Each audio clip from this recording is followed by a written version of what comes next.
guys, it is me, Laura. I'm a homeschooling mom to 3 kids, ages 3, 8, and 10, and today I am going to share with you our favorite books that we have read over the month of July. I'm clearly late in getting this up. I like to post it closer to the end of the month of the books that we're talking about, but sometimes life just happens. And so anyway, but I still have our books for you that my kids and myself have really been enjoying. And in July, my little one in particular has always been obsessed with doctors, with medicine, with the human body, especially bones. And she says that when she grows up, she's going to be a bone doctor and fix broken bones. So we'll see. But a couple books she has been loving. This one we checked out from the library, and it's Doc McStuffins' Doctor's Helper. Of course, as you can imagine, she also enjoys watching Doc McStuffins. But this is just a cute little story about a stuffy that gets lost and needs help, and Doc McStuffins helps her out. I'm not sure if this one has a correlating like episode of Doc McStuffins to go with it, or if it's completely standalone, but it's super cute and she loves it. And the other one, now this one has been her absolute favorite, and my husband, he reads to her before bed and before nap. It's one of the ways that he likes to be involved, and he's getting sick of this, and he said, can you please get more books like that so that I can have some variety in reading? But it is Harry Goes to the Hospital, so especially hospital stuff. She is interested in doctor stuff, but hospital stuff especially catches her interest. And this one is a little bit dated, but this is long for a 3-year-old, but she absolutely loves this book. So hopefully I can get her more books along that line for the month of August. Moving on to Timothy, he is my 8-year-old, and his 2 book picks for this month are both audiobooks.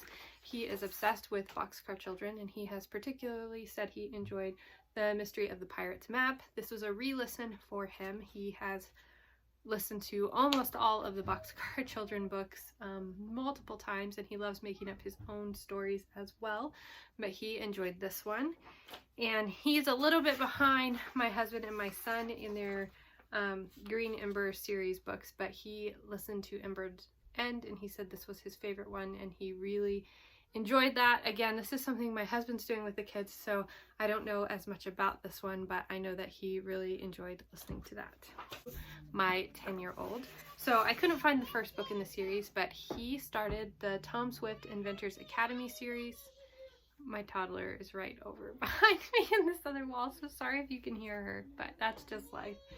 But it sounds like she's trying to convince her older brother to do something for her.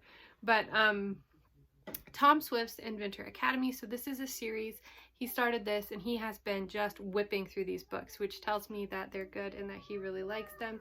He said that the first one was better than the second one, and then he really liked the third one, and he's still working on these, so I'm sure you'll see them again in next month's favorite videos. But he has been loving these. We got a few of them from the library, and I got some of them from Book Outlet, and I'm going to be ordering a few from Amazon, but that is Inventors Academy. The other book that he's been really enjoying, he actually got into my books on Audible, which is fine because we all share an account, but he wanted to listen to this one, All 13, about the Thai boys soccer team that got trapped in the cave. Now, when this actually happened in real life, we were actually following the story on the news, and the boys were very, very interested in it. So when he saw this book, he wanted to listen to it. I had actually started it a while back. I didn't finish it.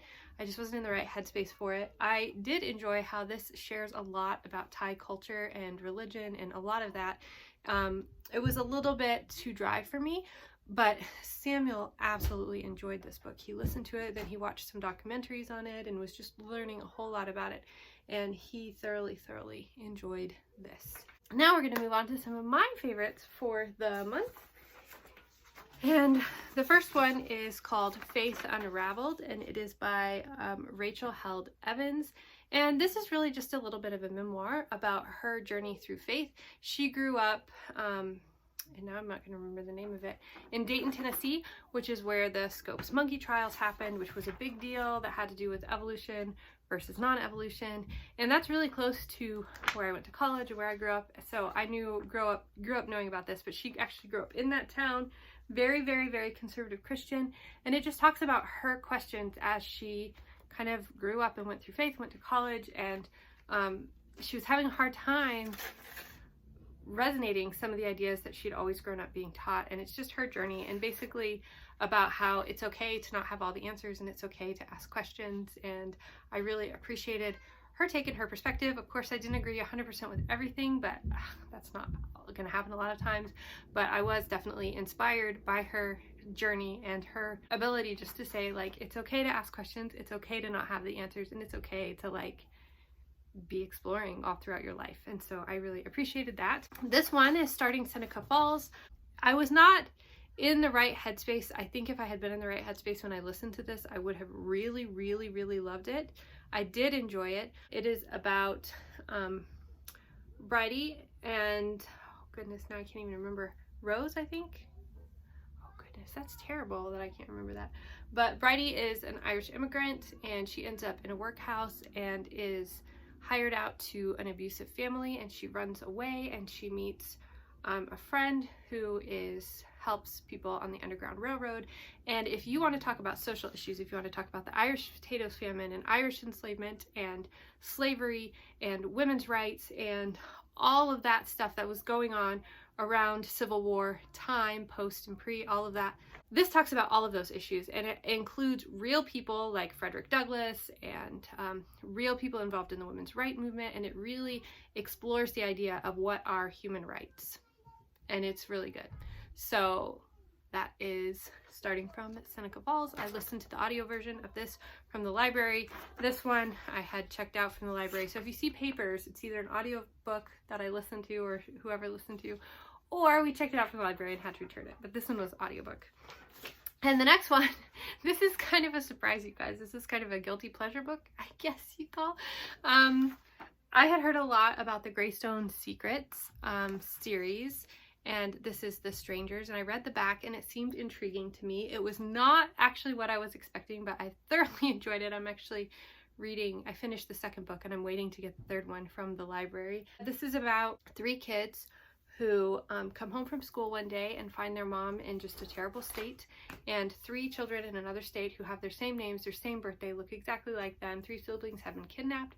It's really upsetting their mom. She ends up needing to go to work, and they find out that their mom is missing, and it's the whole quest and saga of them trying to find their mom. And I was honestly expecting some kind of, as I was reading it, it reminded me a lot, like especially at the beginning, I had flashbacks to reading Face on the Milk Carton growing up. I don't know if you read that book, but I remember reading that book, and it seemed a lot like that, just with a flopped twist where the kids were looking for their mom instead of, anyway, it reminded me a lot of that. But I was waiting, because of the way that it was set up, I was waiting for time travel to happen, and time travel didn't happen. I was actually wrong. It ends up being an alternate reality, and I'm not going to tell you more because I don't want to give anything away if you decide to read this book. It is thick. They are thick books, but the chapters are really short, and they're quick reads because you can't put it down. So this was one for me that I really enjoyed. I wasn't expecting it to be what it was, but I couldn't put it down. So there you go. And the last section that I'm going to share with you is some books that we have been enjoying as a read aloud as a family. And I think you have seen these books in these videos before, but we're still really loving them. That is the Zoe and Sassafras books. We read about Gorp and Mold, and we read about Mer Horses and Bubbles, and we read about, in this book, pollution in waterways. And anyway, super good books. All my kids love these. We've gotten to where days that we're not reading our read aloud because it's not a school day, or maybe we're in between units, or maybe we just want to read aloud during a non-traditional read aloud time. We will read these, and we're going through the series. My toddler really likes them. She likes to look at the pictures, and the boys really enjoy them. See, there's pictures on all the pages, so all the kids get really involved, and yeah, we've just been really enjoying these. I highly recommend these books. One thing to know, and I will link these as well, the author has a website where she links to lots of freebies, as well as things from Teacher to Pay Teachers, lesson plans, all sorts of stuff to do with these books. So if you wanted to do a literature-based science curriculum, these books would be awesome. So I think there's 8 or 9 in the series now, and you could definitely do unit study for science on each of these, and they would be a lot of fun. So that is it. Those are our favorites from July. I would love to hear what are some books that you guys have been loving in your homeschool. Again, as always, be sure to check the description box because I'll have all the links and all the things there. And I hope that you're having a great start to your school year and that you are most of all having lots of fun reading. I'll talk to you later. Bye.